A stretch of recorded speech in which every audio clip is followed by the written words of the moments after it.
Hi friends, అందరికి నమస్కారం. Welcome to SR media. వైసీపీకి గుడ్ న్యూస్ చెప్పిన కేంద్ర ఎన్నికల సంఘం.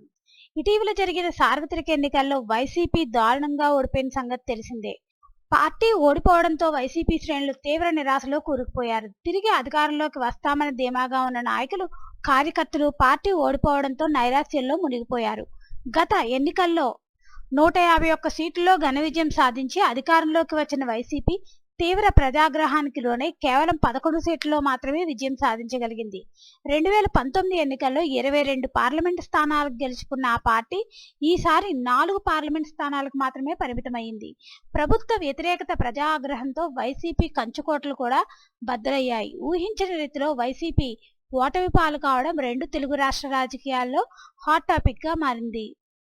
ఈ ఎన్నికల్లో టీడీపీ, బీజేపీ, జనసేన పార్టీలు కూటమిగా ఏర్పడి అధికార వైసీపీని ఎదుర్కొన్నాయి.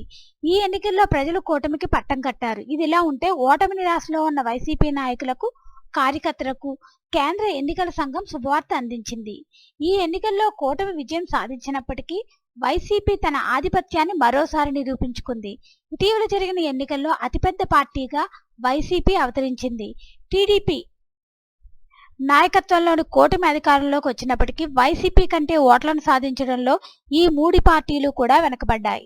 తాజాగా కేంద్ర ఎన్నికల సంఘం విడుదల చేసిన జాబితా ప్రకారం దేశంలో 5వ పెద్ద పార్టీగా వైసీపీ అవతరించింది.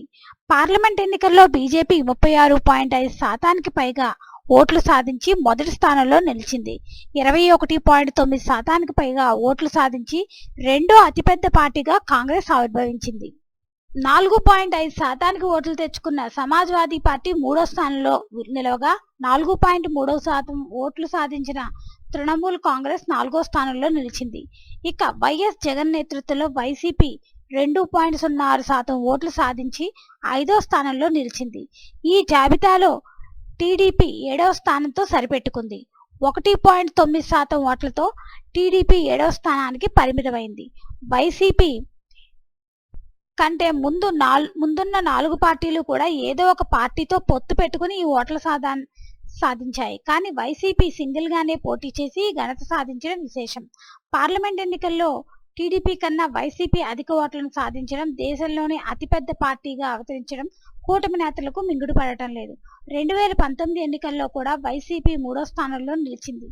దీంతో ప్రజాబలం జగన్కే ఉన్నప్పటికీ పొత్తుతో కలిసి పోటీ చేయడం వల్ల కూటమి అధికారంలోకి రావడం జరిగిందని ఈ ఘటనతో మరోసారి రుజువైంది. Thanks for watching this video.